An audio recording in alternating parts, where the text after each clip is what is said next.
Hello again, Broncos country. Really excited to chop up some Broncos with you all this week. Bourbon, Broncos, and no BS.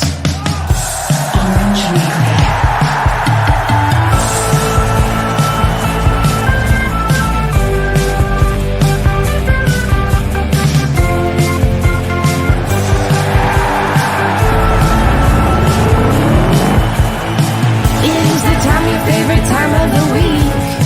We're not for the Raiders, Chargers, or Chiefs. So grab your brews in your fantasy league. We got that blue and orange blood that you bleed. The most loyal fans there ever could be. We are that mile high Broncos country.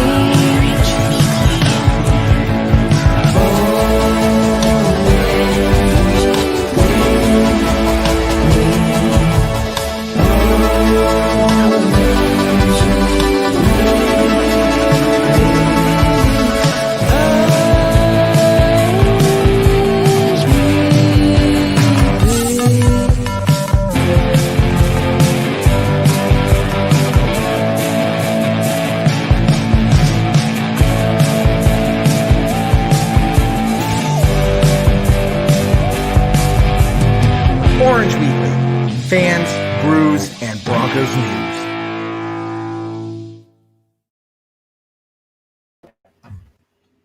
What up, Broncos country? How y'all doing today? Welcome to Tuesday, where it is the official day of the Broncos getting down to the 53-man roster. So we now know who is going or who's on the team going on into the season. No more speculation. No more are they going to make the cuts, anything like that. We know. So lots of reactions that we're going to be breaking down today, and other maybe rumors or things, whatever you want to talk about going on as we wait for the start of the season, which is not for yet another week after this, which is sad. But we're going to be here and we're going to be talking about it anyway. So we got David and John here. Our own Jared is in the background running the show. So I want to make sure I give him a shout out for running some background stuff for us. But Dave and John, how you both doing today? It's cut down day. It's a rough day. But, rough day. Yeah. Excited to talk about some football with everybody as per usual. What's up, Rob? What's up, Zach? Gary, thanks for coming in.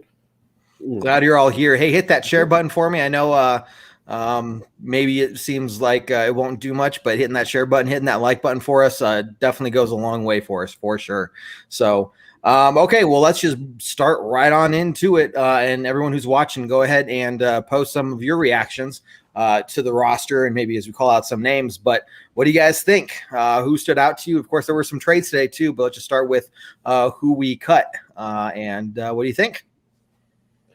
You know, they went with more depth in the defensive backfield. I think we were probably expecting that a little bit. Defensive backfield and edge, I think, were some of the areas that maybe got a little bit of the beneficiaries, as opposed to the wide receiver room, which we saw. You know, we thought maybe there would be a few more guys. Maybe they would keep 6 or 7 guys there. Trinity Benson is obviously the name everybody's going to really focus on as the guy who was a little bit of a surprise, a guy who really made his case to make the roster, it seemed like, in the preseason and in practices too, from everything you were hearing about. But you know, they didn't just cut him. Obviously, they got some trade compensation for Benson. You know, we knew that this Broncos wide receivers room was going to be coveted around the league too, and it also sounds like they do plan to add some more bodies to that room in the next couple of days. It's sounding like what our initial 53 is today may change, you know, just over the next couple of days as more cuts shake out. But yeah, that was the most surprising thing to me. That was what stood out, was less receivers, more defensive backs and edge rushers. Yeah, I agree with David. Like, that was a big surprise to see that Benson trade. I think we all had pretty much penciled him in as like that number 5, number 6 receiver. Put Deontay or Spencer in there if you want as a receiver or a specialist, whatever. That was a big surprise, that trade. And looking back on it, like, look, he's going to be our number 5 receiver this year at best.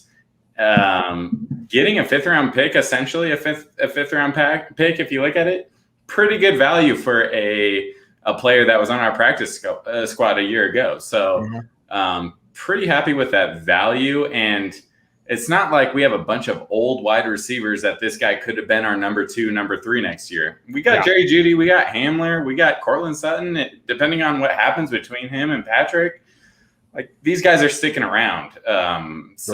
Not upset with that trade. I think it was actually a really good move by the Broncos. So no surprise there. I will say the biggest surprise for me was the last one that was announced, which was Stevens, the defensive tackle. Was not expecting that Shamar Stephen. I pretty much penciled him in as an easy make for the team.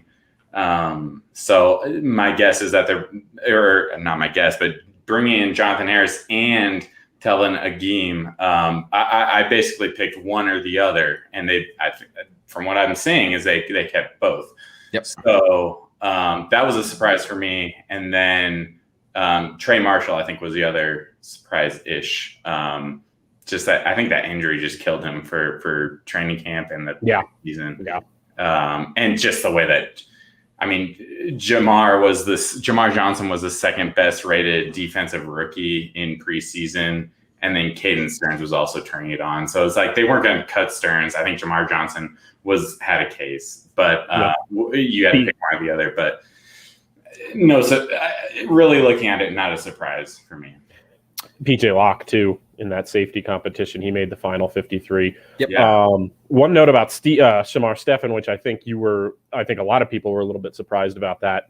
I think his contract status and his years in the league mark him as a vested veteran now, which means that if he's on the week 1 roster, at least a part of his salary is fully guaranteed for the entire year. Mm-hmm. So I think that was at least part of the motivation in cutting him and keeping Harris. That's a move that we may see flip-flopped after week 1, because if they cut Harris and sign Stephen again after week 1, they're not on the hook for that guaranteed money all season. We'll see. Sure, that may not be, but that's at least part of the thinking behind probably why they did that. Right. Hey, Antonio, sorry to cut you off, John, but Antonio, thanks for joining us here today. Buckle up, Teddy. Indeed, the best roster he's probably had. Glenn, so right here, I mean, it was the Benson trade was a bummer. It makes sense. You know, we got good value out of it. But, you know, looking at it from his point of view, I mean, where he's going to be in Detroit, he's going to have a much more active role out there than he would have out here. You know, maybe being wide receiver 5, you know, out there, probably wide receiver 2, you know, and he's going to have some chance to really make a big impact on that team right away. So I think, you know, both teams, when we don't play them this year, so I'm okay. It wasn't like he went to the Raiders or someone like that.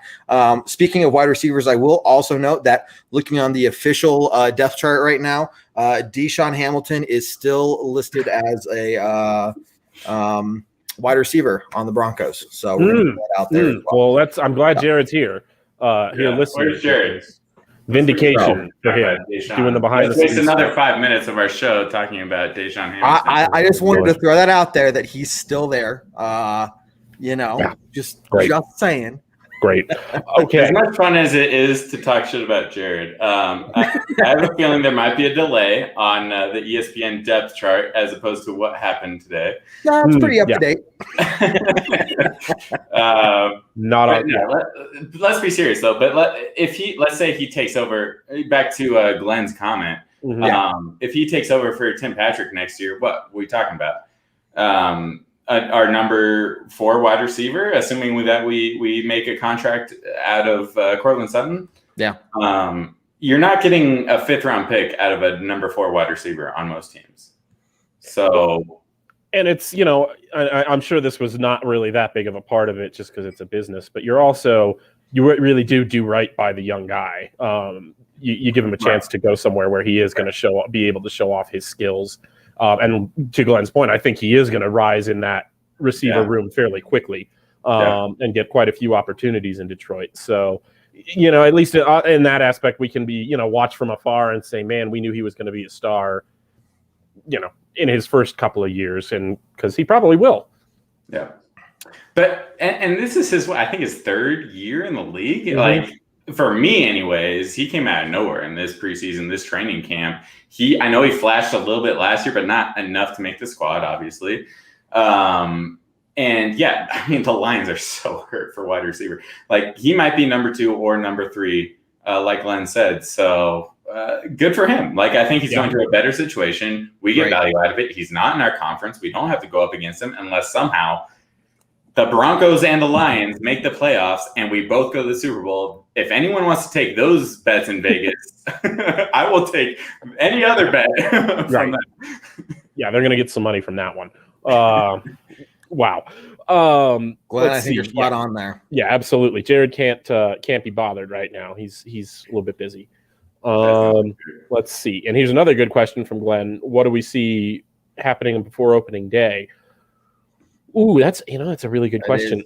I think if I had to guess, we'll probably lose a defensive back and gain a wide receiver, at least one. I mean, we're only looking at really having 5 right now, so I am one of them, a return specialist. So yeah, I would say that they're probably going to pick up some depth in the wide receiver room and probably drop some of it off from the DB room. Yep.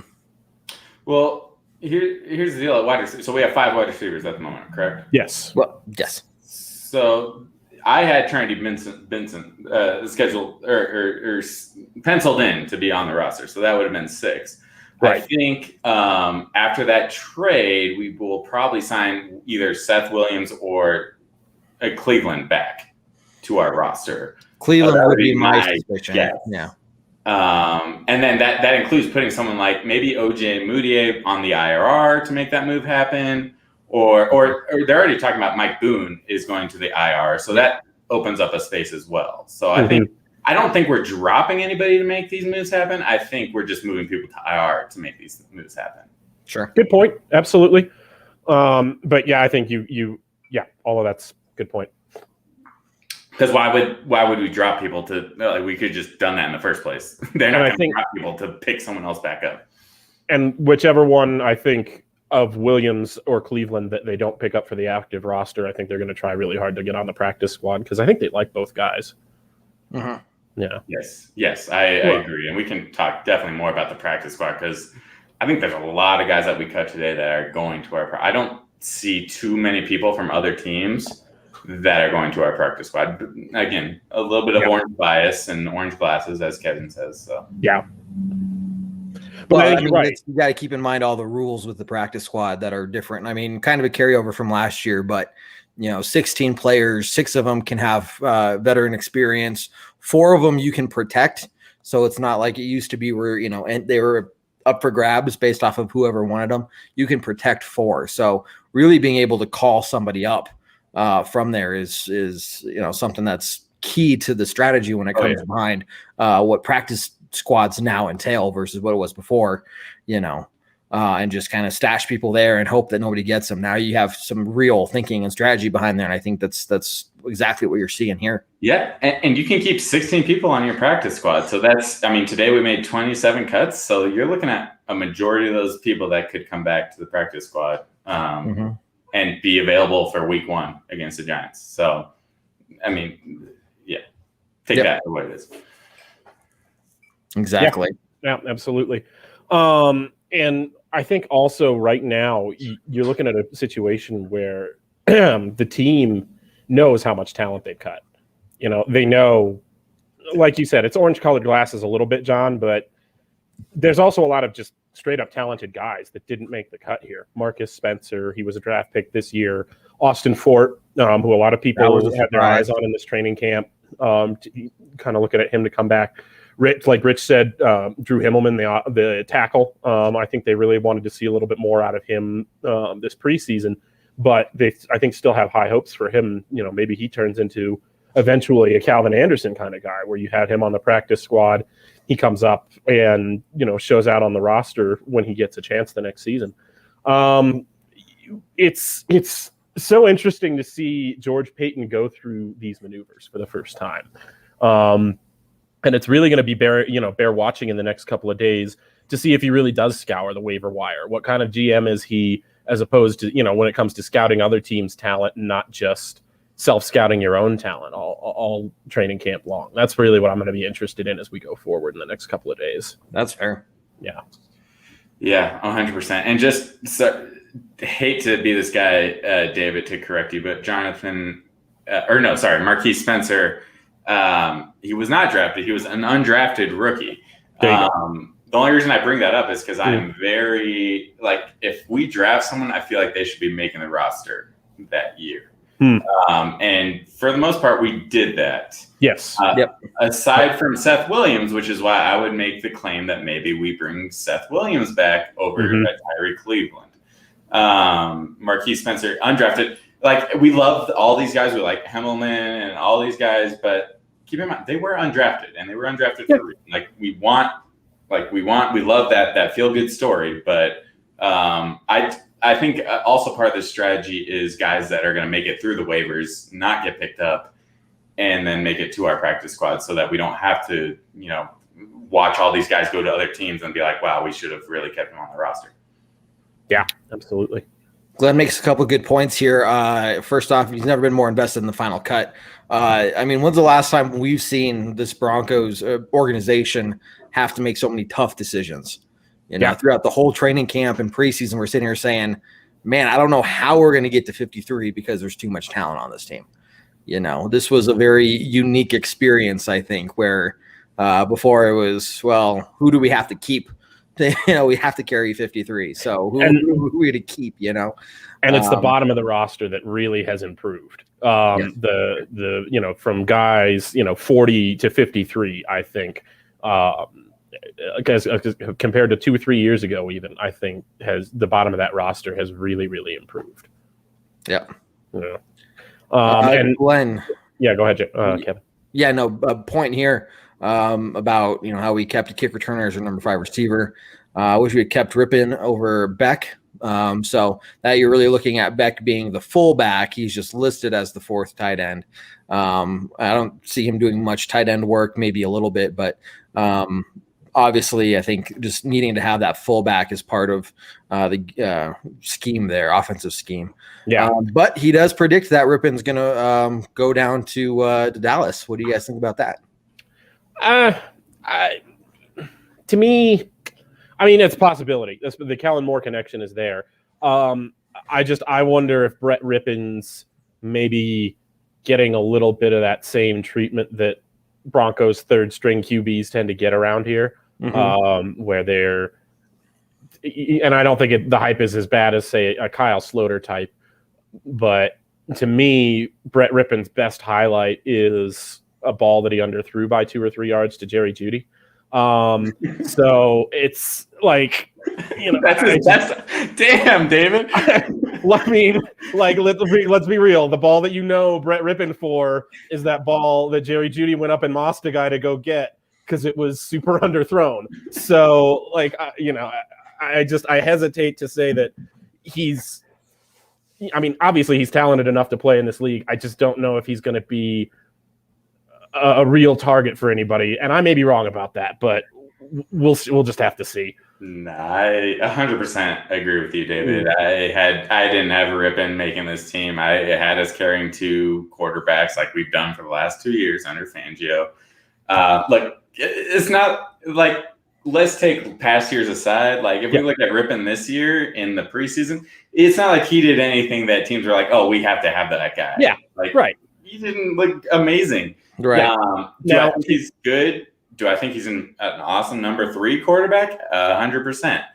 I would love us to target him, and I think we will. And I don't think any other team's going to go over and pick him up on the waiver. I think he's going to be making the practice squad, and that's a good thing because, hey, I think Fangio is going to be like, look, you are never talking or looking even at Drew Lock or Teddy Bridgewater. If something happens to them, you're our guy because we don't want another Hinton situation from last year. Right. Yeah, absolutely. And I think this is a good point by Jared when it comes down to, Prentice over Beck at the fullback position. I think they were also, versatility is what Jared's saying here. Who contributes on special teams? Beck does, he does tight end and fullback. I don't know if Prentice played any actual tight end, and I think at this point, the offense that Shermer wants to run doesn't really have room for just a dedicated tight end on the roster.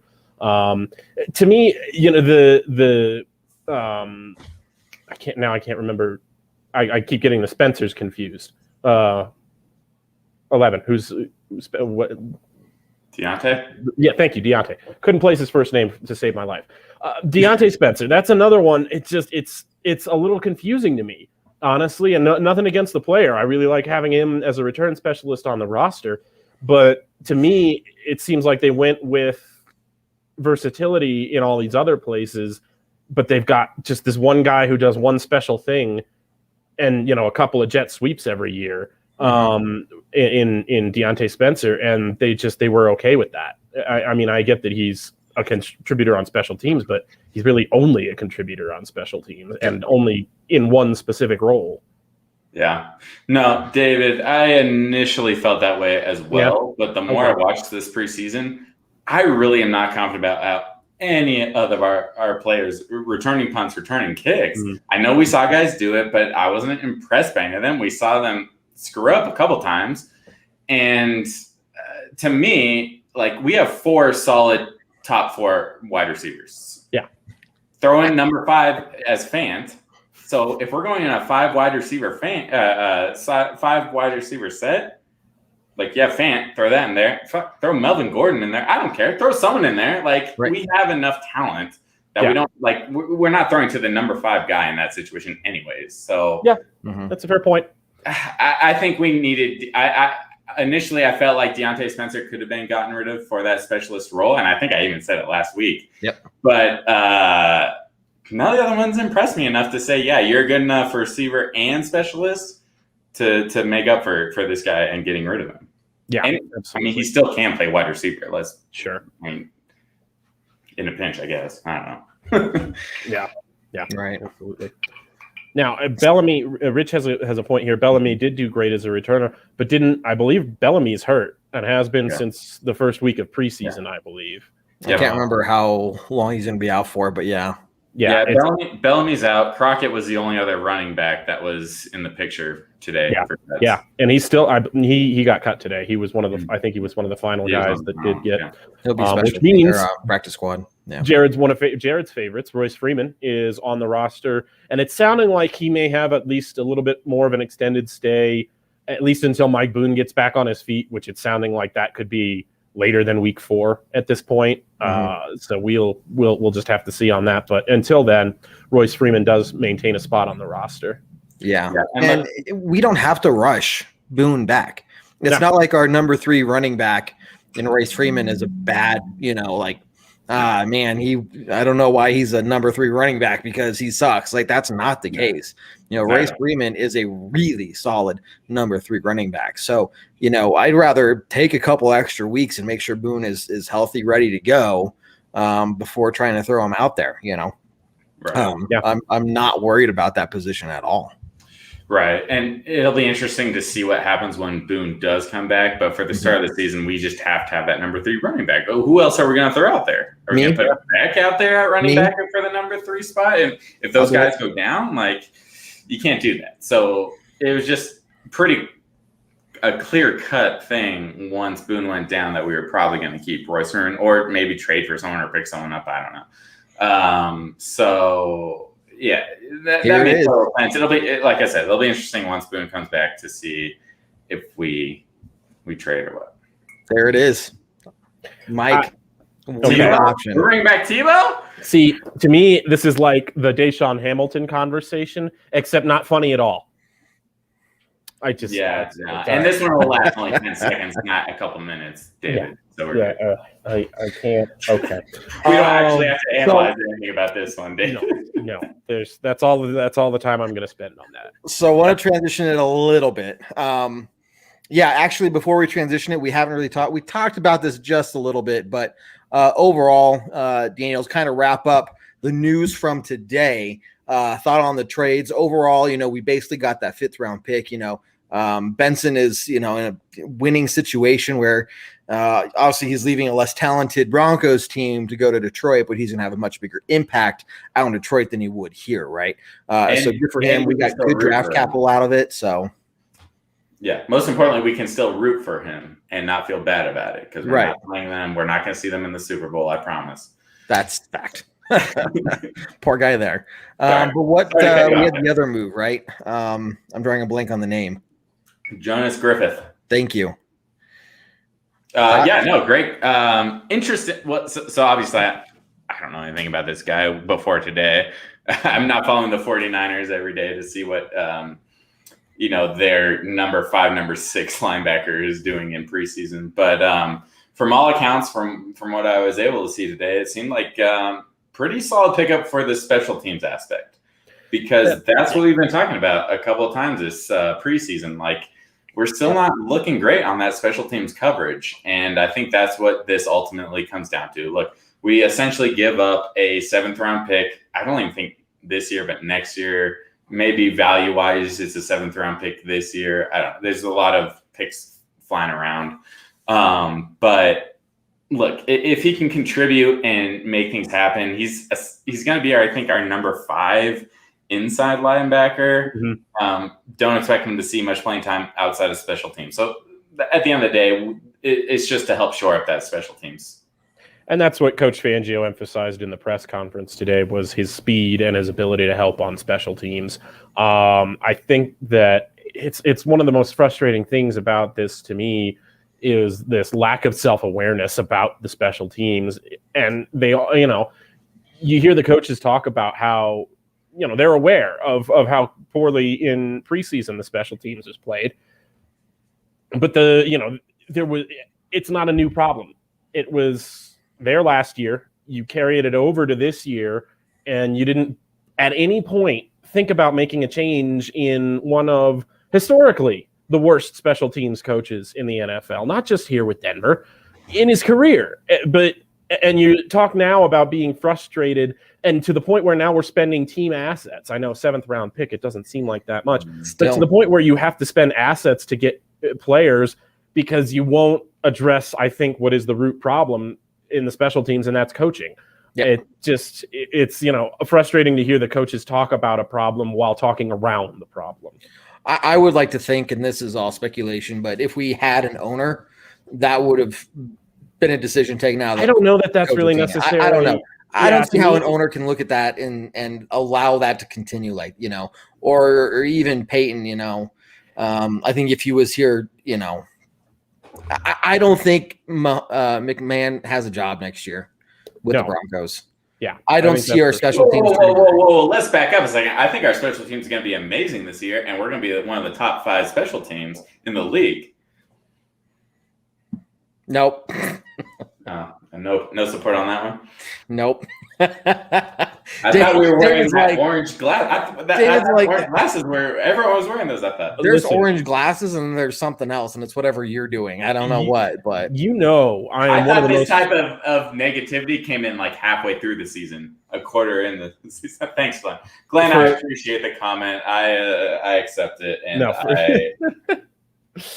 For the special teams, this level of skepticism is earned now. Every other part of the team gets the benefit of the doubt. Tom McMahon does not.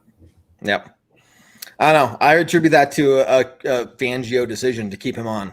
Yeah. And 100%. I would think that a team with an owner would look at that and say, no. Well, that's a good point, though, Kevin. That's a good point, because Fangio's job is on the line. So if that's a failure on Fangio as well. So it's going to be taken into consideration. If this is a bad or even a average season, a 9-8, 8-9 season, and special teams are as terrible as we're talking about right now, well, I mean, that's another thing that they're going to have to talk about. Well, let's bring this up. I want to transition a little bit, and I'll do this a little out of order than what I wanted to, but let's go and bring this up. So, this is a question. How much of a hot seat really is Fangio on? And I think it starts with those first 3 games, right? So you're looking at, and don't be sorry, Juan. I mean, that's a good question. I think it's one that we're all interested in watching, that the first 3 games of the season is going to have a big impact into the answer of that. Where normally, I think for a lot of coaches on the hot seat, it's, well, we need to see how the season ends, right?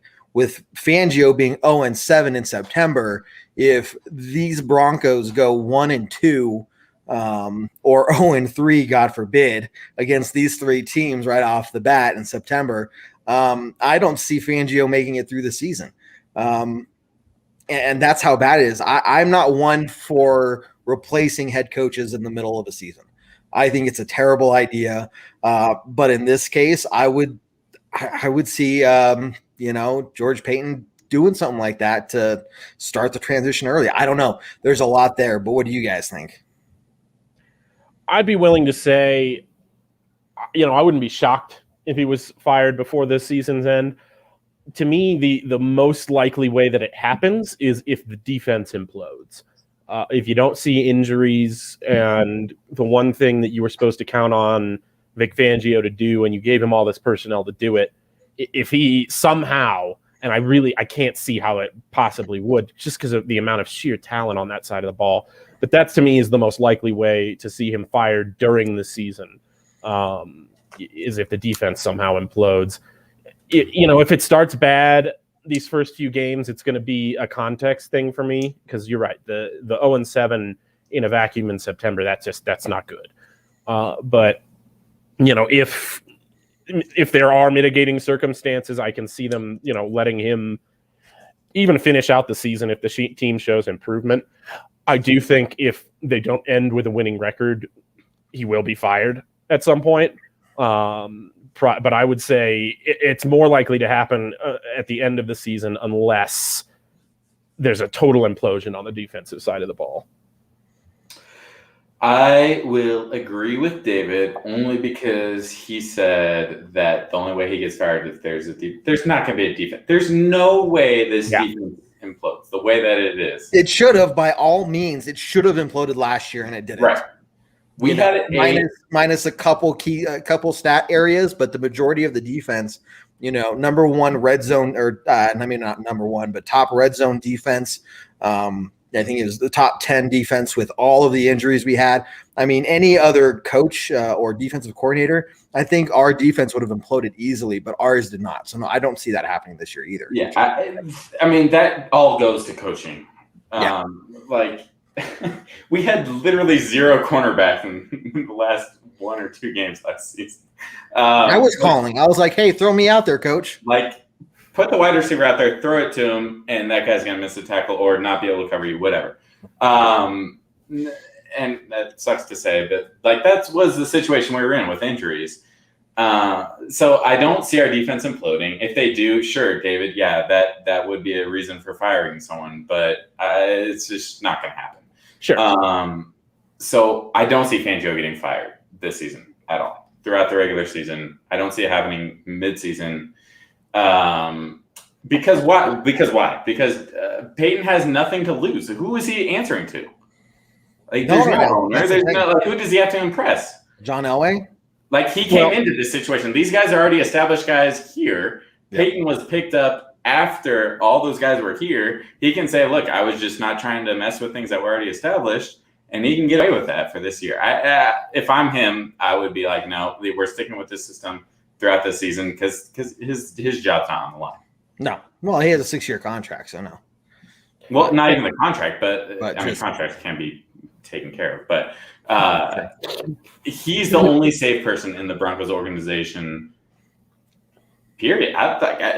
Even pick a player. I don't know anyone that's safer than him. Maybe Justin Simmons. I'd say John Elway's pretty safe. John Elway's going to leave on his terms. John Elway promoted him / fired himself at the same time. Yeah, he demoted himself up. Yeah, that's. Yeah, if that's Elway has given up all responsibility to George Payton. Yes, no, he has. So I think he was at that point. Absolutely, that's a different conversation, but I think that we'll leave it at that. Yeah. So anyway, I think there's a lot to be said, but obviously the first 3 games are going to play a big part in what that discussion really formulates as. 2-1, I think we're looking okay. And, thinking about this team and this defense, if you can steal some wins, steal a win from, I don't know, Baltimore and or the Browns and or the Chiefs, things like that. Heck, I would say beat the Chargers once. I mean, this team could be really in the conversation of right there in a wild card slot, in which case Coach Fangio's job is safe. But more than likely, right? So, but it does hinge on the defense. It does hinge on health, and it does hinge on quarterback's ability to not turn over the ball. But to me, if we start September in 1-2, it's going to be. I don't know how Fangio doesn't have a job, or I don't know how he has a job with us next year. So, yeah, I'd agree. Next year's a whole different story. I just don't think that we're into just firing coaches mid-season. It's gonna have to be a total shit show. Yeah, sorry for the language, but it's gonna have to be a total shit show for us to fire someone mid-season. Yeah, I think. And if we go 0-3 against those teams, maybe that constitutes it. Maybe I'm wrong on that one. Well, you see what the context is if that happens, but yeah. If we go 0-3, we're still going to be here on Tuesday nights, drinking, talking Broncos, just like we have for 6 years, man. We might be talking about 2022 Broncos at that point, but we'll see. We'll have so to watch that one play out. There is this thing that since Orange Weekly started, the Broncos haven't done very well. If the Broncos don't, thanks, Kev. If the Broncos don't win in September again, we may not do any content during next September and see if that fixes the problem, just to make sure that we're not the curse. I will throw this out there. I am the new guy, so I'm the easiest one to back out. But what was the first year that you jumped on this thing, Kevin? I think this was right after Is that for the Super Bowl? Oh, God. I thought it was Super Bowl year. Oh, I have hitched my wheel to the wrong wagon. I've been here for 3 years, buddy. Tell me about it. So anyone out there commenting, listening, watching that has their own Broncos podcast, you got someone that's interested in seeing what the contract looks like. I see how it is. Football could be quarterback. Okay. That's all I'm trying to say is I'm saying you'd have to blow me away with an offer, but also compared to the offer I got, like blow me away, not that difficult in the grand scheme of things. We'll talk. That's all. So, in surprising, unrelated news here at Orange Weekly, for those of you who haven't heard yet, there's going to be a staff shakeup coming down the pipe here soon. We'll be announcing that shortly. I'm excited to see how it goes. I appreciate that because we always wanted to do better, right? It's okay. I can always break off and start like Blue Weekly, and then something like that.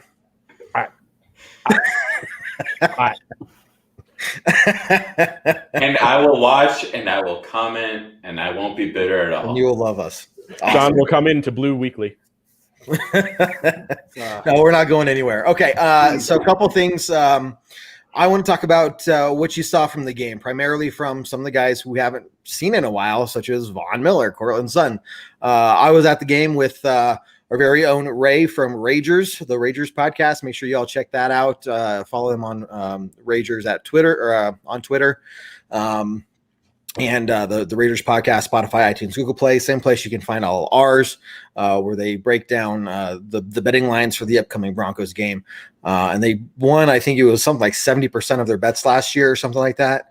They did a pretty good job. So, and this isn't the first year they've done it. They've been doing this for a while now. And Ray knows what he's talking about. Anyway, we were at the game. We saw some of these guys live in action. But what did you guys see from the likes of Von Miller, Cortland Sutton, and whatnot? And the starting offense in general? Encouraging. Yeah. Especially, I mean, for Cortland Sutton didn't look like he had any hesitation with the knee. He was shifty running routes. We didn't really see any 70-30 balls like we're used to from him, but I think we can now rest assured that he is once again capable of being that guy. And Von Miller is quick. He's fast. He's agile. He's fun.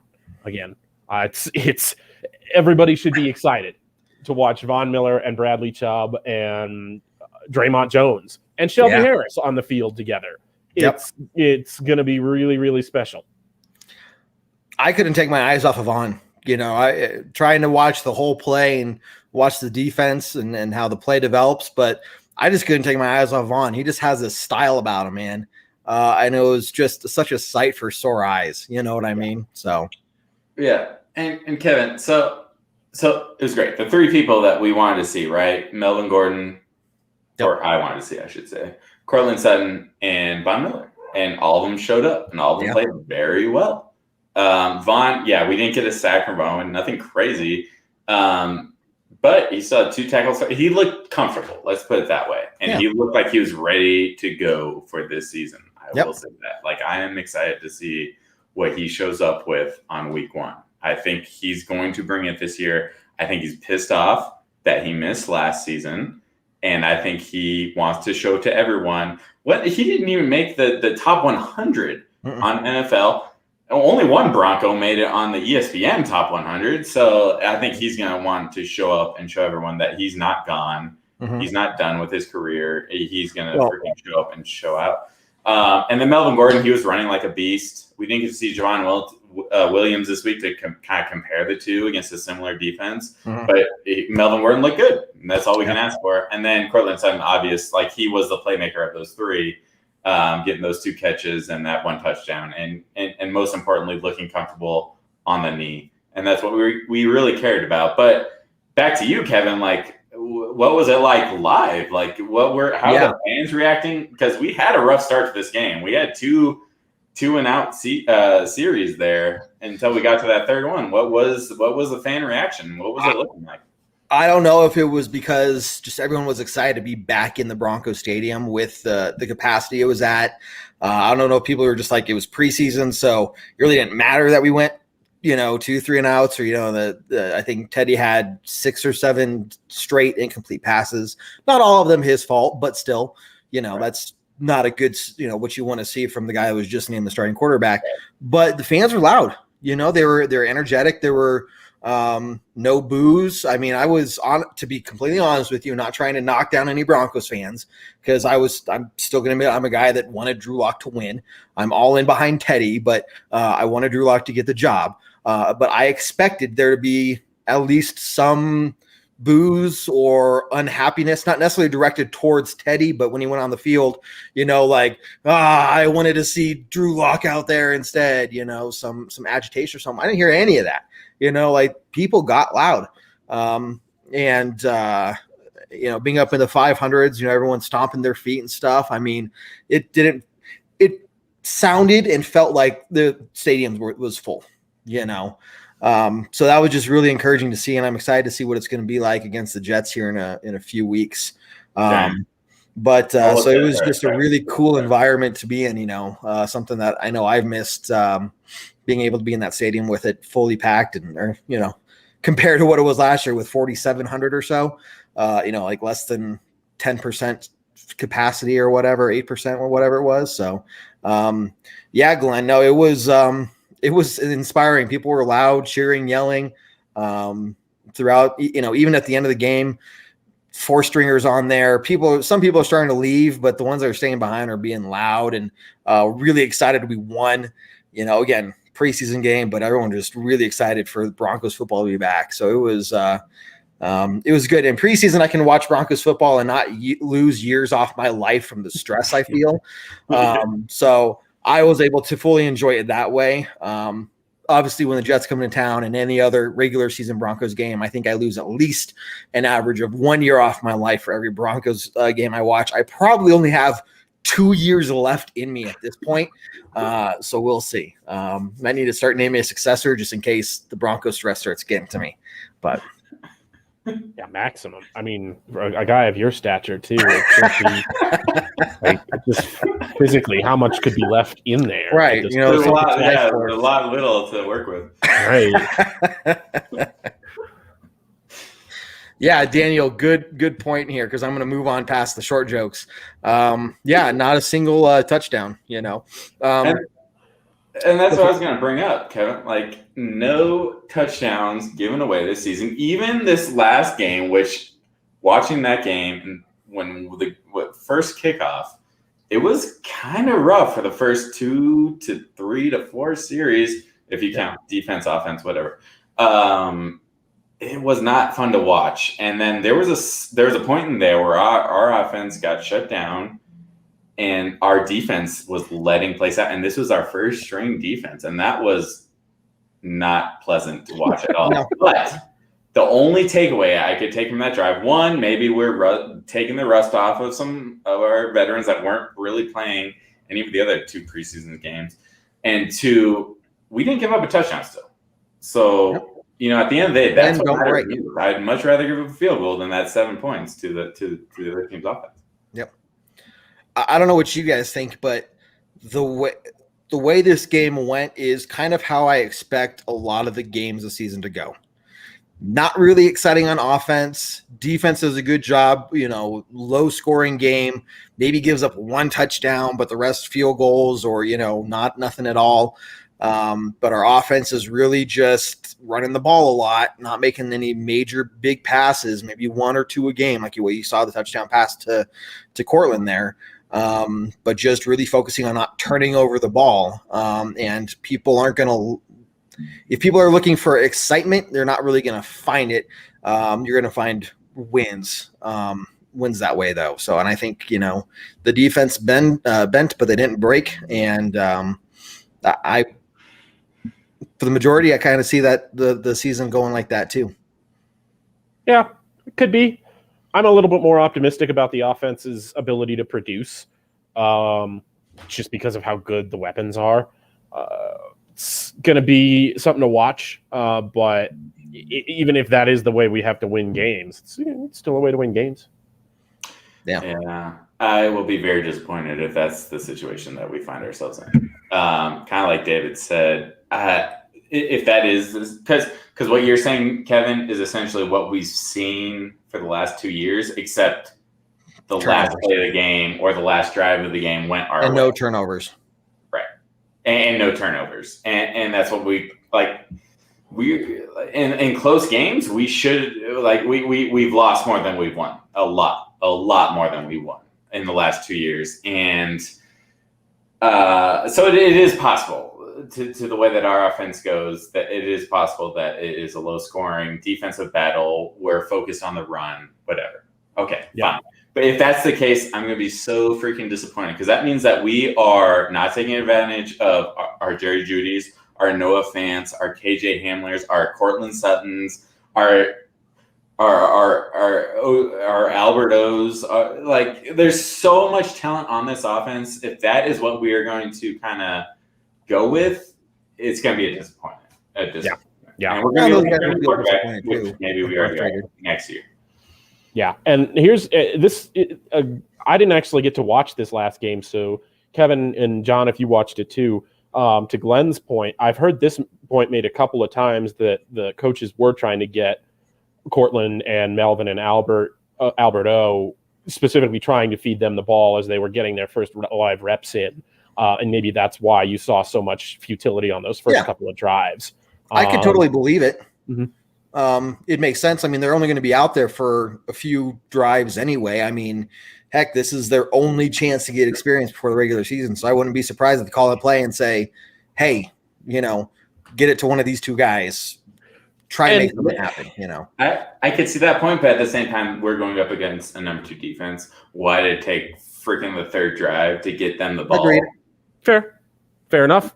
What happened the first 2 drives? And maybe it was rust. Maybe they had to get the rust off of their routes. I don't know. Right. We will only know the answer once the season comes around. The games start to count. Yeah, and when it actually matters. Right. And Richie and Daniel, you guys make a point that kind of I think we can roll into one here. You asked 2 questions, we can kind of roll into one. And it's really, will Shermer get out of his own way and start running more 2 tight end sets? I think it depends on Albert O. It really, I think, depends, because we saw him forced into action a little bit last year. I don't think they really wanted him to play as much as he had to before he got injured, but Noah Fant was out, and Albert O was kind of the guy who was left. And I think that you saw him get played more and more just because he kept demanding more playing time. Right. I remember that first game he played in, he got open a bunch, and he dropped a couple of balls that he really should have had, but he was open. He was bullying guys out. He was open on routes. He wasn't able to finish plays. And then I remember the next game, it was the same fade ball to the back of the end zone, or it was a post route.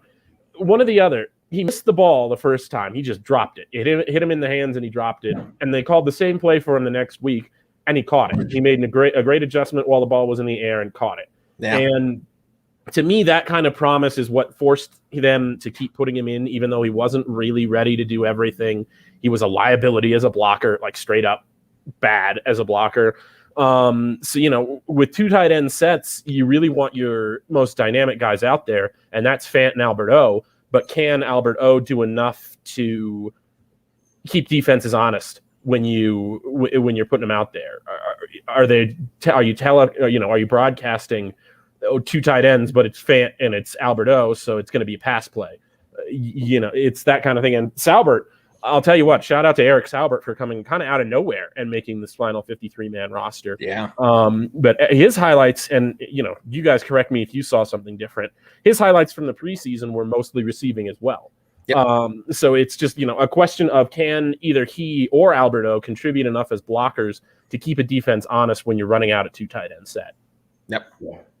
Well, David, to your last point, unfortunately, they don't make too many highlight shows about your blocking ability.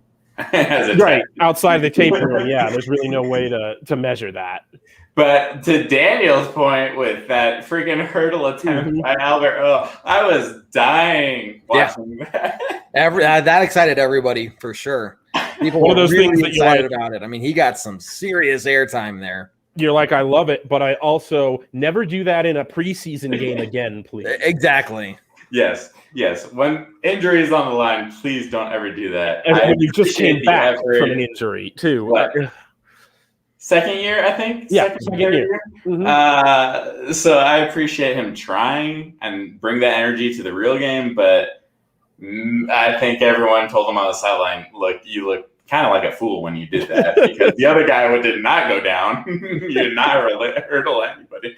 Anyways, but back to the 2 tight end set, yeah, they're gonna run that set. If those guys are available, you're not gonna because that just throws defenses off balance when you run that kind of offense. So they're gonna try it. They're gonna hopefully they're successful with it, obviously. But for the blocking tight end, that's why we have Sauer in there. So that's why he is our number 3 tight end. And to kind of David's point, he can also catch passes. So in a worst case scenario, you roll out and nothing's there, and he's your number 5 option or number 4 option. That's who you're throwing to. And guess what? He can actually catch the ball, and he scored 2 TDs this preseason. So, I think 2. What a standout for this preseason for us. And honestly, that's the reason that Austin Fort didn't make this team. That was one of the earlier cuts that it was just Sauer took his spot at tight end. Yep, absolutely. And then throw back in there as the number 4 tight end. Right. / fullback. Oh, yeah. You can do both. Right. Both. Okay, everyone, we're getting to that time again. Unfortunately, we're going to start wrapping it up here. Don't forget, we have a ton of content for you guys this season, like we have the last several seasons. Every Tuesday night, this show right here, Bourbon Broncos No BS, 7 p.m. Mountain Time. We are live. We also got our pregame podcast, our postgame podcast. The postgame this week is also going to be a post-preseason, post-off-season show. So make sure you check that out. We'll record that tomorrow, so you'll see that out on iTunes, Spotify, Google Play, wherever you listen to your podcasts later this week. We also got, I think we might be doing some more articles, some fun stuff like that. We also got a pregame show once the regular season games start. We got our halftime hash live.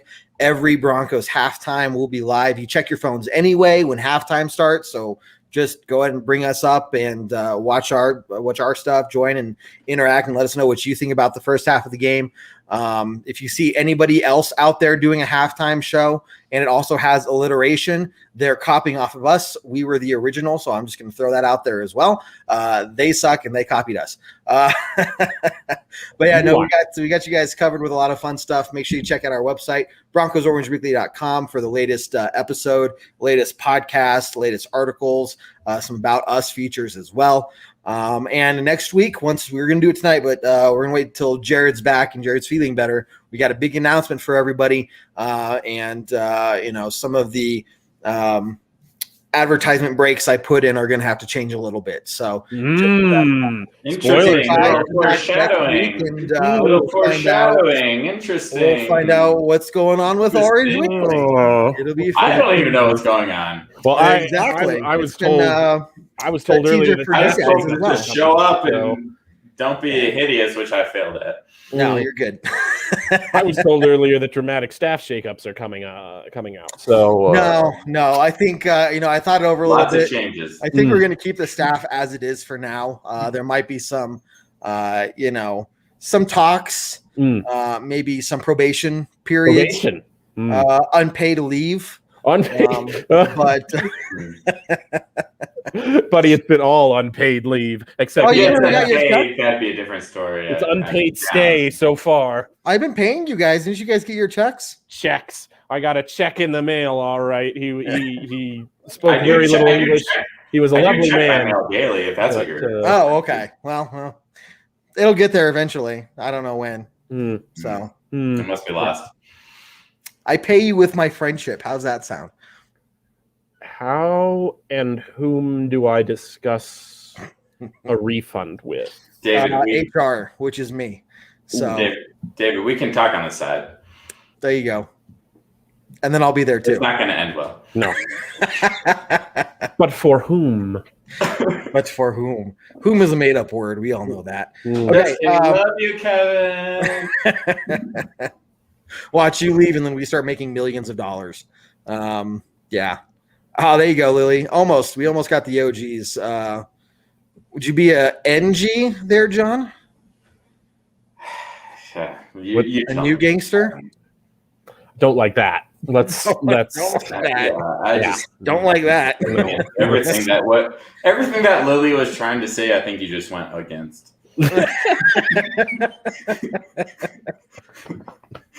Oh boy. Yeah, I think we pay Ayla first.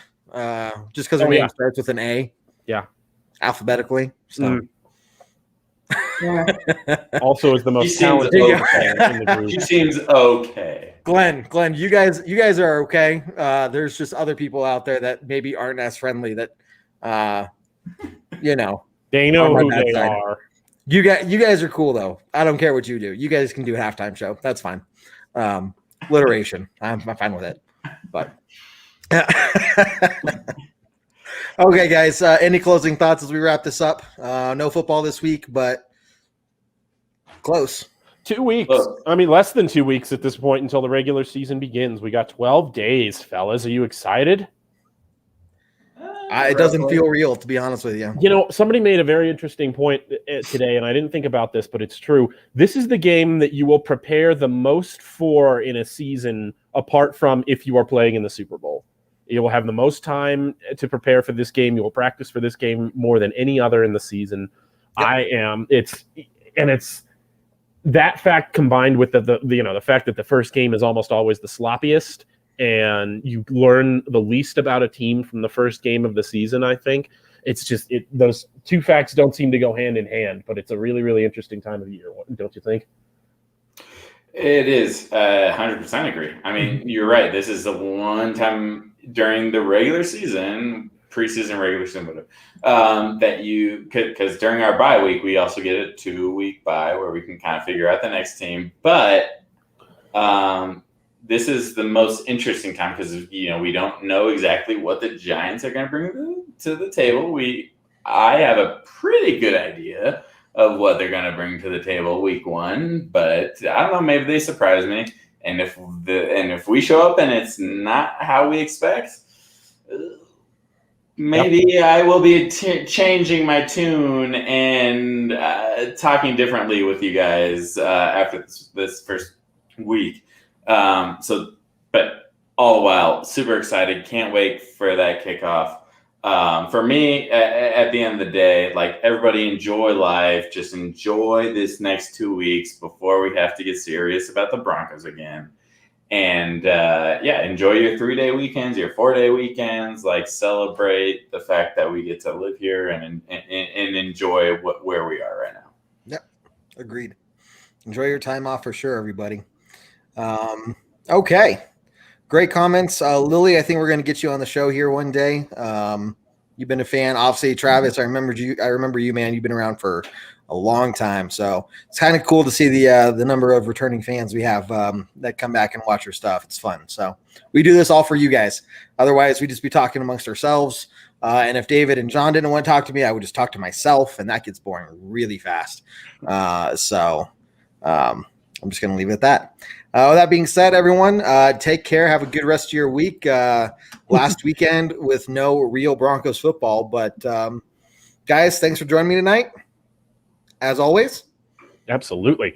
One special shout-out to Daniel because it is his birthday on Saturday. And yes. since your birthday is 8 days before the Broncos season opener, Daniel, a very special Go Broncos. Go Broncos. Go Broncos. Happy birthday, man. To you. Take care. Go Daniel. Do what I like, yeah, I do what I like, yeah, I do what I like. Sipping goose, if it's right, and I go with the flow, yeah, I go with the flow, yeah, I go with the flow, cause I know I'm the show, in the zone, here I go.